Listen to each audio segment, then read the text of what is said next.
కాంగ్రెస్ ప్రభుత్వం మోసపూరిత హామీలిచ్చి అధికారంలోకి వచ్చిందని బీఆర్ఎస్ మాజీ మంత్రి సబితా ఇంద్రారెడ్డి ఆరోపించారు.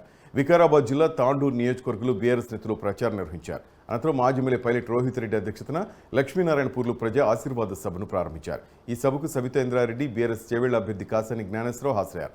ప్రచారంలో బీఆర్ఎస్ అధినేత కేసీఆర్కు వస్తున్న ఆదరణ చూసి కాంగ్రెస్, బీజేపీ ఒకటే, కేసీఆర్ గొంతు నొక్కేశారని సబితా విమర్శించారు. రేవంత్ రెడ్డి గారు వికారాబాద్కి వచ్చినప్పుడు కానీ రాష్ట్రంలో ఎక్కడున్నప్పుడు కానీ ఏమేమి మాట్లాడాడో మనందరికీ తెలుసు కదా. ఒక 2-3 విషయాలు చెప్తాం. ఇప్పుడు తీసుకుంటే 10,000 వస్తుంది రైతు బంధు. కాంగ్రెస్ అధికారంలోకి వస్తే 15,000 వస్తుంది.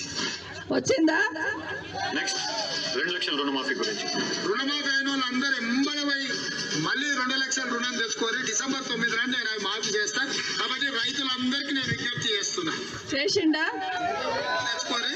వచ్చిన ఎంబడే నేను రుణమాఫీ చేస్తాను. అయిందా 2 లక్షల రుణమాఫీ? అయిందా? ఇప్పుడు పెన్షన్ తీసుకుంటే 2,000 వస్తుంది.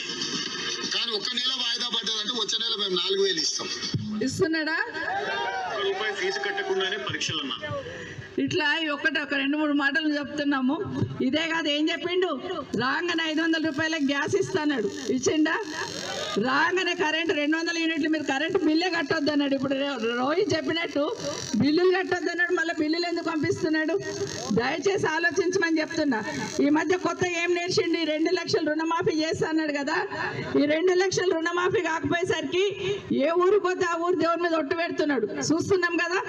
యాదగిరిగుట్ట పోతేనేమో నరసింహస్వామి మీద ఒట్టు పెట్టి, గద్వాలు పోతేనేమో అక్కడ అమ్మవారి మీద ఒట్టు పెట్టి, అక్కడ పోతేనేమో సిరిసిల్ల పోతేనేమో వేములవాడ దేవుడి మీద ఒట్టు పెట్టి, ఇప్పుడు ఏమనుకుంటున్నాడంటే మన పద్మనాభ స్వామి ఉన్నాడు కదా, అనంతగిరి పద్మనాభ స్వామి ఉన్నాడు కదా, బాబాయ్ ఇప్పుడు ఇక్కడెక్కడ వస్తాడో నా మీద ఒట్టేడ పెడతాడో, రాకుండా ఉంటే బాగుండు ఆగస్టు అయిందాక అనుకుంటున్నాడు.